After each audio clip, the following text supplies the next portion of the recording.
Greetings, Bobby W6IW, and today we're going to take a closer look at the Joyalens JL249 Digital Microscope, or rather, should I say, we're going to take a closer look at stuff with this digital microscope today. Okay, this is a 10.1 inch screen that it comes with. It is HD. It does do video up to 2880 by 2160. And then it also does some lower resolutions as well. That's just the highest. It does photo resolution up to 56 by 4200. So it does very high resolution pictures and photos. It's got an SD card on here. This is the Plus version. It comes with the solder station. I'll show it all in more in detail later. It also comes with 3 lenses that are for different viewing lenses or distances and looking at different type of objects. It comes with some really cool sample slides. These ones are actually on glass. I did pick up some other ones on Amazon I was going to try to show you too, because I like these ones so much, but they were plastic and they sucked. So these ones are way better than the ones they come with. You can hook it up to an external monitor. I was going to demonstrate that. Unfortunately, all of my monitors are too large to fit on this desk. It does come with the provided cable. I think it's a mini HDMI to HDMI. Okay, it comes with a remote. You can do all kinds of stuff. I'll jump into the functions of that more in detail here in a second. But let's talk about the mechanical functions. So you can slide it up and down. There's little thumb screws. You can slide it up and down this rail quite a ways. And then once you got it to somewhere you like, there's also these knobs on this side that you have some up and down adjustment without having to slide that. And then simply to focus on something, you just turn the lens down here. But yeah, it's very cool for doing your fine work. It's actually saved me. I'll jump into that here in a minute, but I had an old radio that didn't work and I actually was able to repair it. I've done some other fun projects with it. Let's get into some of the remote functions. So this thing has digital zoom on it as well. So if you just click on the remote here, you can see how it's zooming in with the digital zoom here. So if you really want to get in close, it has 3 times digital zoom. If you want to flip an image, reverse it upside down to a 180, there's a button on the bottom of the remote. If you hit that button, you can see the image is flipping there. You can also change the contrast of it. So say if you had a colored board, see how this board here is purple? See how much easier that makes the writing? It changes it to black. Same with that other board is black. So it's easier for reading stuff sometimes.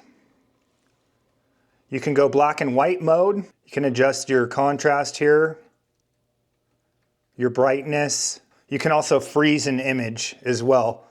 There's a way to add grid lines on here. If you go to the menu, under the first menu, you can adjust all these settings in here. The resolution, the exposure, your date and time stamp, your sharpness, your freeze, your color. If you go into the other one, there is a Wi-Fi settings, your grid line settings. You can add grid line.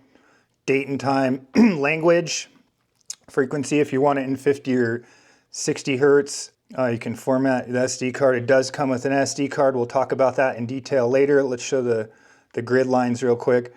But as you can see, I'm adding grid lines. You can change the colors, turn them on or off. Also, you can control your recording right from here in your mode. So if you hit the mode button on here, you'll see on the top left of the screen, there is a camera icon, like a video camera, and then if you click it again, there'll be a regular camera icon, which that indicates that you're in picture mode. And then if you click it one more time, that's going to give you a preview of whatever you have on here. That's what we were just looking at. And then simply to record, you just click the button on here in the center, the OK button, and then it will be noted up here that you are recording. If you wanted to take a picture, you simply click the picture button. Okay, I'm going to show you the 3 lenses that are included and how you change them. It's super simple. If you see there's 2 thumb screws here on the side, if you simply just pop those out, and then make sure you hold your lens so it does not fall out when you do this, because once you pop out both screws, your lens is going to be loose. Whoops. So you can simply just pop in the next one. They have flat spots on the side where you can't mess it up. You could go backwards, it doesn't matter, but I prefer to put where the writing is forward. That way I know which lens is in there. And it will tell you the object distance for each lens. Like this one is for 90 to 300 millimeters. The last original lens, that was the A lens, and that is good for a viewing distance between 12 millimeters and 320 millimeters. Here, let me hit a record here real quick so you guys can see what's going on. So yeah, now that I've changed to that lens, it's close, but see how I have it slid way down? I'm about halfway on this rail. If I come way up here, then I popped it up here. Let's see, let's look at something a little different.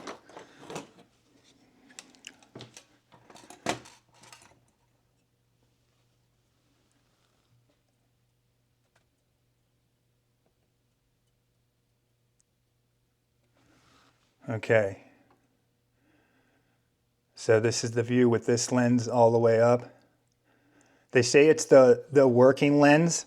I actually preferred myself to use this A lens.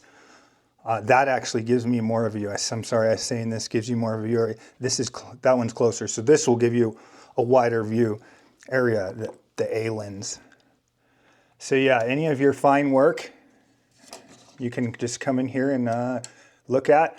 When you're soldering, which I will demonstrate in here in a minute, when you're doing fine stuff, it's unbelievable. It does take a minute to get used to looking at yourself under the microscope, but once you get the hang of it, it's no big deal, and it's super, super, super helpful. Okay, so now there is another lens included. There is the A, the L, and the D. I'm not sure what those letters stand for, honestly, but this is going to be your super up close one. The viewing distance on this is 4 to 5 millimeters. So this is going to be the lens you're going to use for slides. For slides, there's this little accessory, I don't know what you call it, but what there is, there's a light in here. And then if you take the power out from your lamps here and you plug it into here, I'll show you real quick, it's super easy. If you just plug this into here, as you can see, that lights up and will illuminate your slide from underneath so you're able to see through it. So let me change the lens real quick and let's look at some slides. Now that the lens is in, we're going to need to slide this way down because remember the working distance is really close on this one. I'm going all the way down. So it comes with these 4 included slides. You get a honey bee wing, and these are legit glass slides. These are not the cheap plastic ones. Plastic are no good to look through a microscope. You get an epiderma of a onion, a pine sterum, which we'll take a peek at. That is actually one of my favorite here. It's the coolest looking. A honeybee worker leg, and something in Latin I'm not sure how to say, but it is a compound eye loading. Bear with me, when my workbench is very shaky and when we're looking under microscopes. Sorry if the image is shaky. I'll try to quit touching it. But very cool. That is pine sterum. There's a lot of cool stuff you can look at with this, not just your electronics. It is a microscope after all. So you got a lot of options. Let's take a look at one more thing. So they do recommend that one of these lenses is for looking at coins and other stuff. So let's take a peek at a coin real quick. Okay, now I have the A lens, which they recommend. This one is for 12 millimeter to 320 millimeter distance. So I have a coin under here. So this would be good for a guy who's into checking the grades of coins, or if you're a stamp collector or anything fine you needed to look at. But this is one of the recommended uses they show in their manual here.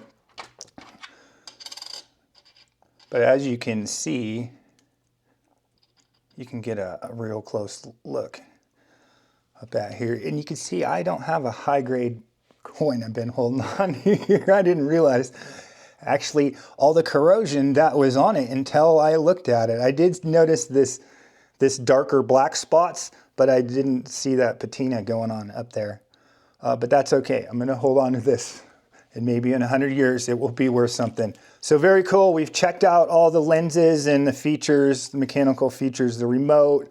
Let's do some demo of it with me doing a quick solder project and show you what a PCB looks like underneath this thing. Oh, real quick, I almost forgot.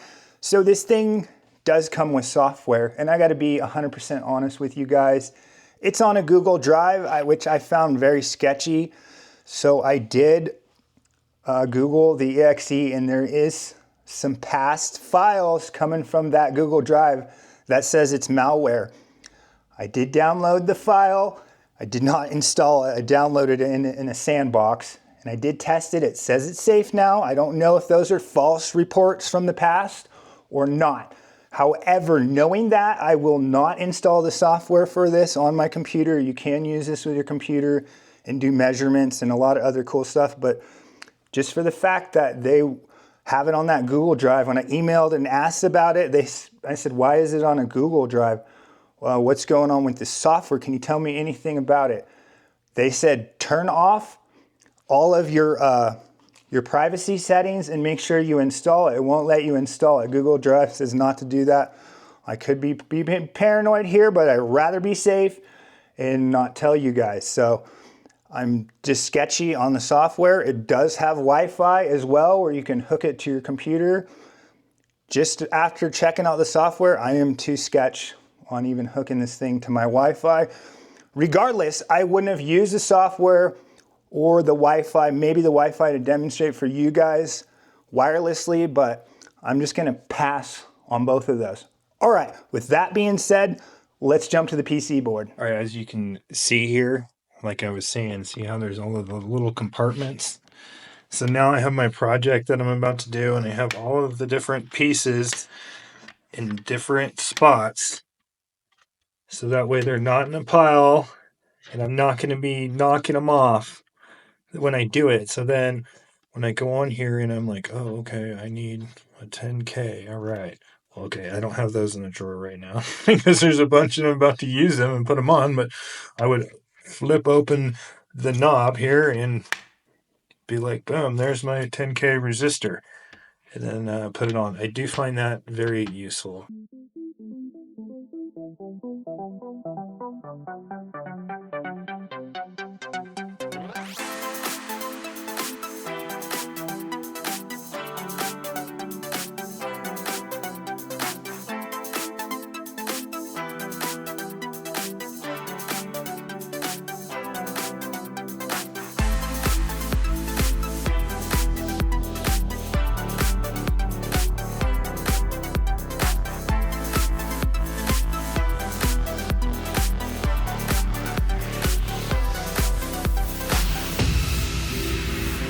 So even with no software, which may or may not be good, I'm gonna still give this a thumbs up. I'm gonna still use it. I like it.